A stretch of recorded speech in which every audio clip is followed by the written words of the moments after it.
A common misconception persists that lacking discipline represents a personal failing, a sign of a fragile or shameful character that distinguishes the strong from the weak.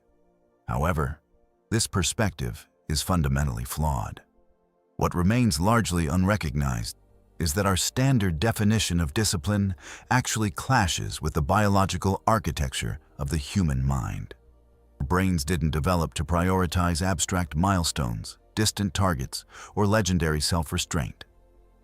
Instead, evolution honed us for a single purpose: immediate survival. Throughout millions of years, the human species adapted to prioritize energy conservation, chase rapid gratification, and dodge any unnecessary exertion. Essentially, your mind isn't rooting for your gym session. It prefers the sofa because that preserves vital calories. It resists your writing or studying because scrolling through social media offers a much faster hit of dopamine. This isn't a glitch in your system. It is pure biology. The real issue is that our current era demands the exact opposite of our instincts. To succeed today, we are pressured to remain productive, consistent, and unwavering. This creates a deep internal friction.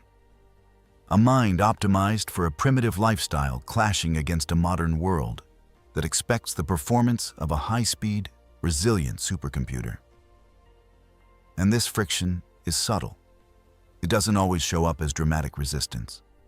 Sometimes it appears as mild hesitation, a delay, a quiet, "I'll start in 5 minutes." But that hesitation is the ancient brain negotiating with the modern world. It is survival software questioning why you are expending energy without an immediate reward. From an evolutionary perspective, sitting still and conserving calories made sense. Running voluntarily without a predator made no sense.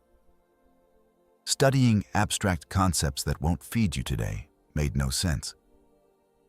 Yet here we are, demanding that the same brain perform tasks it was never originally built to prioritize. When people attempt to force change through sheer grit, they are effectively trying to override millions of years of genetic coding with a few temporary slogans.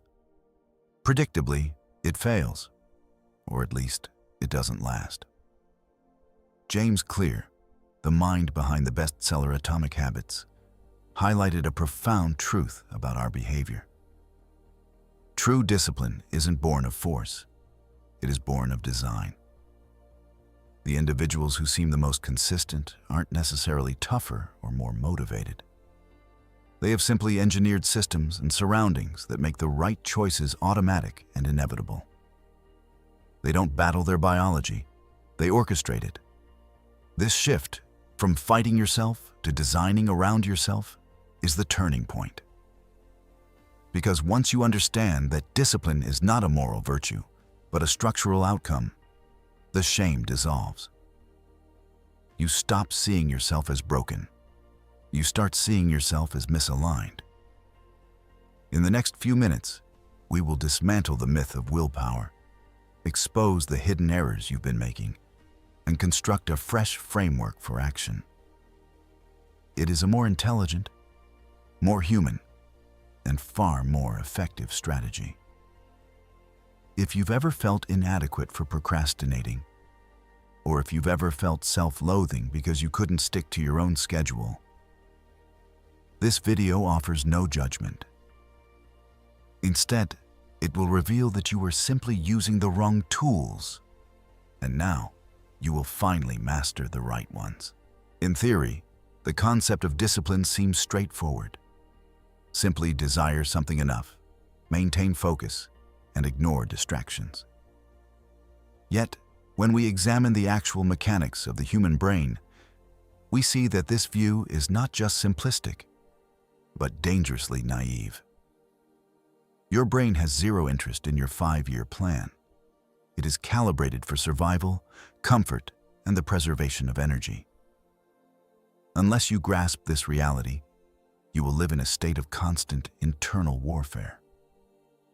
For the vast majority of human history, Our ancestors navigated treacherous environments where resources were scarce and surviving until tomorrow was the only goal. In that landscape, the brain evolved to favor instant payoffs. Consuming food immediately was more logical than saving it. Sleeping longer was safer than taking unnecessary risks. Avoiding physical labor meant saving energy for life or death moments.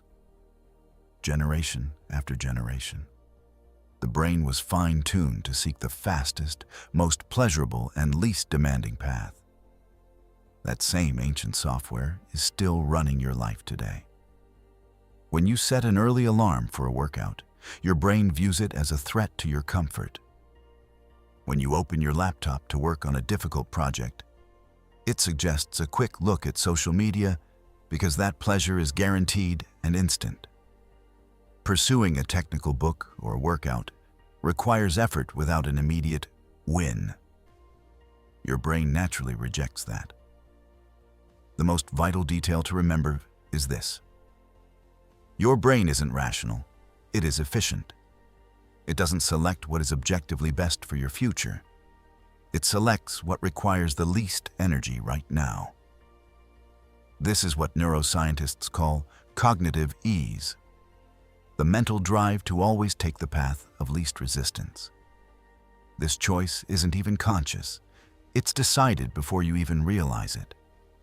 This is why willpower feels so fragile. It is a short burst override of a much stronger default system. You can temporarily push against your nature, but fatigue always arrives. And when fatigue arrives, the brain returns to autopilot. And autopilot chooses ease. Therefore, the obstacle isn't a lack of willpower. It's a design conflict. Your brain wants security and ease right now, while you want growth and evolution in the future. As long as these two motivations are at odds, you will remain stuck in a cycle of frustration and fatigue. James Clear captures this perfectly. Motivation is overrated. Environment matters more.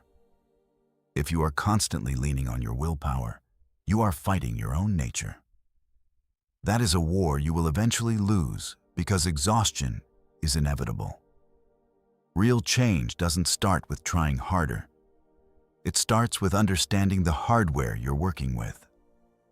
Now that you know your brain is programmed to resist forced discipline, we must ask, what if the problem isn't you, but the world around you?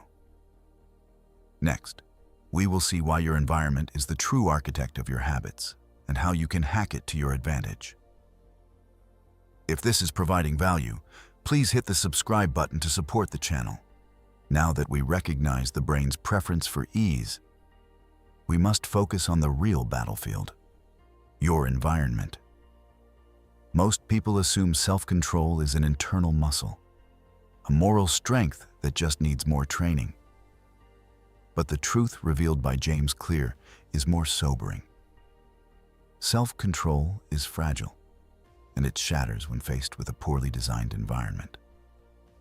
Consider this scenario. You decide to start a fitness routine. You feel determined. But when you wake up, your gym gear is buried in a messy drawer. Your shoes are in the car. It's cold.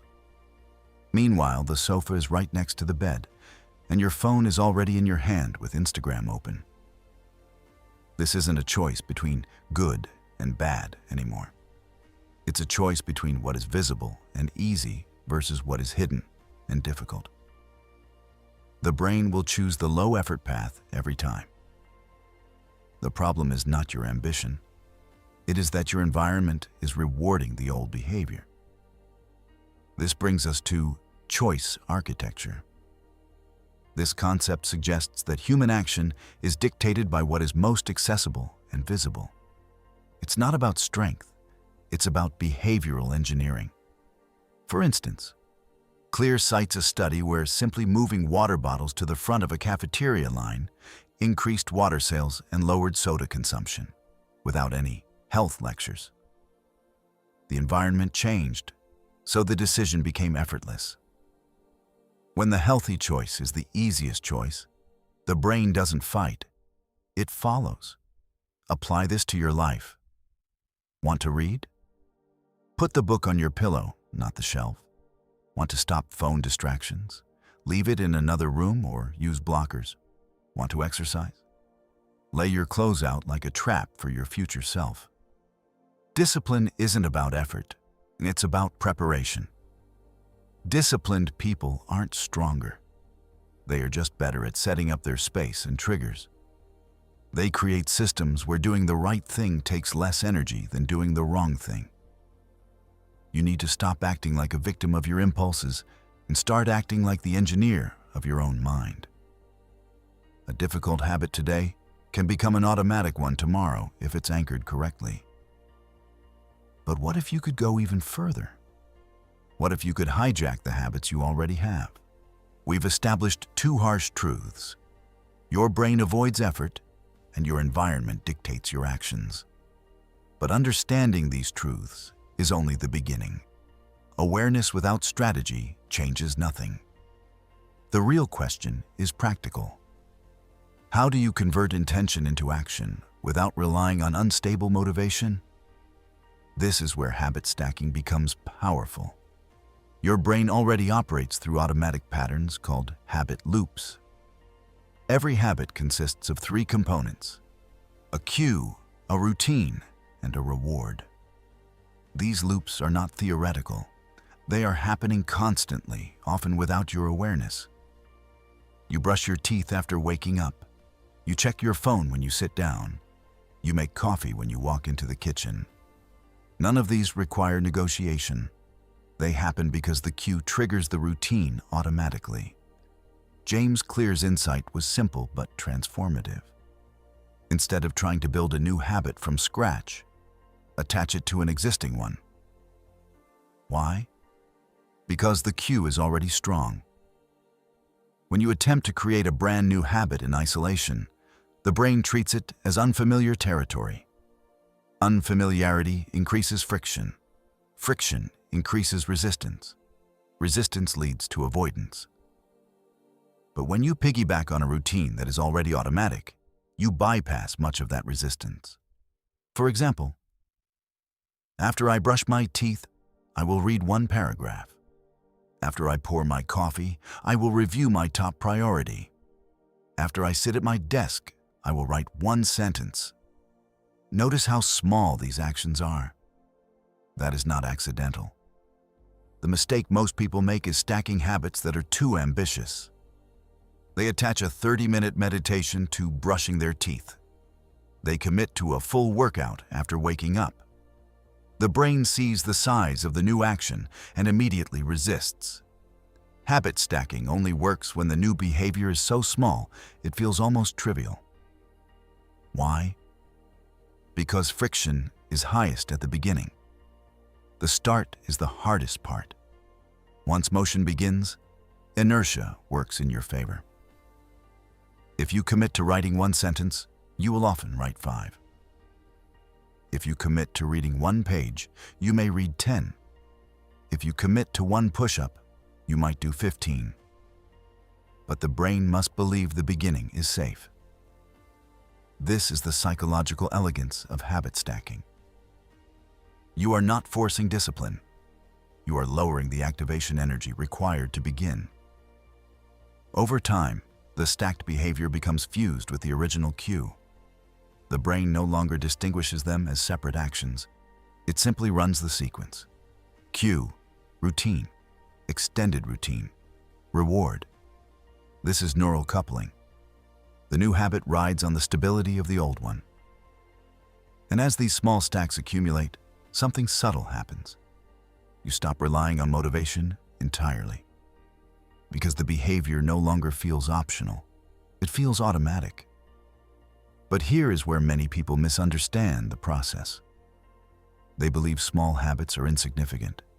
They want dramatic transformation. But transformation is rarely dramatic. It is gradual. 2 minutes a day feels meaningless in isolation.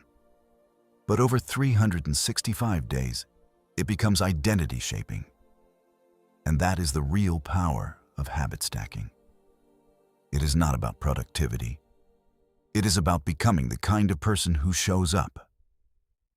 Still, even with this method, people struggle. Why? Because they misinterpret procrastination. Which brings us to the next critical shift. The word procrastination carries heavy baggage: shame, failure, and laziness. It is often spoken with frustration, as if it describes a defect in personality. We tell ourselves, "I'm just not organized. I'm lazy. I have no discipline." But this narrative is not only inaccurate, it is damaging. As James Clear explains, procrastination is rarely a character flaw. It is a symptom of a system that makes action too difficult. You're not avoiding the task because you lack ambition. You are avoiding it because, as currently structured, it is too costly in the present moment. Studying feels hard and abstract. Scrolling feels easy and stimulating. The brain selects what is easier, not what is morally superior. This is not a moral issue. It is a design issue. To correct that design, Clear proposes the 4 laws of behavior change. Make it obvious. Make it attractive. Make it easy. Make it satisfying. Each law addresses a psychological lever. Make it obvious. If a habit is hidden, it will be forgotten. Visibility drives action. This is why leaving a book on your desk increases reading frequency. It is a constant visual cue. The brain responds to what it sees repeatedly. Make it attractive. Anticipation fuels behavior. If a habit feels dull, the brain will resist it. Pairing the habit with something enjoyable, music, a favorite drink, a comfortable environment, creates emotional pull instead of resistance. Make it easy. Reduce friction until saying yes feels simpler than saying no. Lower the bar. 5 minutes instead of an hour. 1 page instead of a chapter. Simplicity removes negotiation. Make it satisfying. The brain needs reinforcement. Checking off a task, marking progress, tracking streaks. These small acknowledgments create closure. Without satisfaction, habits fade. Let's expand the student example. Imagine a student who constantly fails to study. Their books are buried in a bag. The desk is cluttered. The TV is on. They promise themselves an hour of focused work.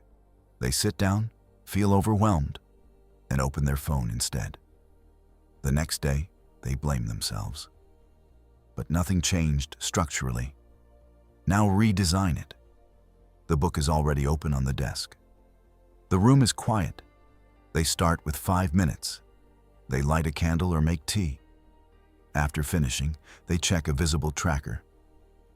Suddenly, studying no longer feels like an emotional battle. The student didn't become more disciplined. The environment and structure changed. This is the liberating truth. Discipline is the byproduct of alignment. If you are struggling, ask, is it obvious? Is it attractive? Is it easy? Is it satisfying? If the answer is no, the solution is not self-criticism. It is redesign. But there is still one myth left to dismantle.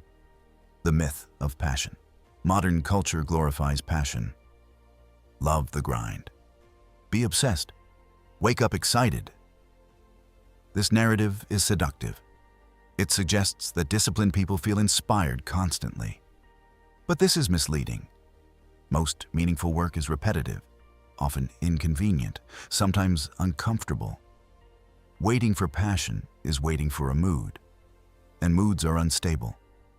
Top performers do not rely on emotional intensity. They rely on structural inevitability. If your goal is running, you do not wait to feel like running. You design the scenario so that not running feels harder. Shoes placed beside the bed. Alarm across the room. A friend waiting outside. You reduce friction so dramatically that staying in bed requires more effort than standing up. You did not fall in love with cold mornings. You simply removed negotiation.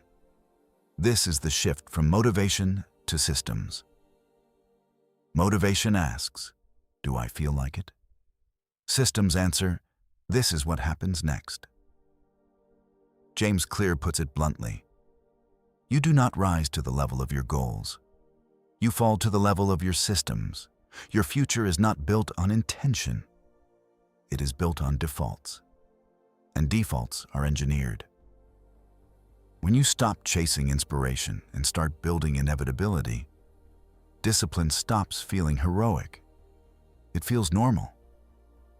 But there is one final level, the deepest layer, identity. At the core of lasting change is identity. Not what you want to achieve, but who you believe you are. James Clear argues that the most powerful transformation happens at the level of identity. Outcomes are external. Identity is internal. If you say, I want to run a marathon, that is an outcome. If you say, I am a runner, that is identity. Identity shapes behavior. Behavior reinforces identity. This loop is subtle but powerful. Every small action is a vote. Every time you show up for 2 minutes, you cast a vote for being disciplined. Every time you keep a promise to yourself, you cast a vote for reliability. These votes accumulate. Identity is not declared. It is demonstrated repeatedly. And once identity shifts, behavior follows naturally. A disciplined person does not ask, should I train? They ask, what does someone like me do? The answer is obvious. Real discipline is not a battle against your brain. It is the result of aligning your environment, habits, and identity so that the right behavior becomes the path of least resistance. You have a choice. You can continue blaming your character, or you can redesign your systems. Stop waiting for motivation. Stop punishing yourself for being human. You do not need perfection. You need alignment. What is the one habit you will redesign today? Comment below. Writing it down is your first vote. And if this helped you see discipline differently, subscribe. Because here, we do not sell slogans. We build systems. Dominera mind. Truth over comfort.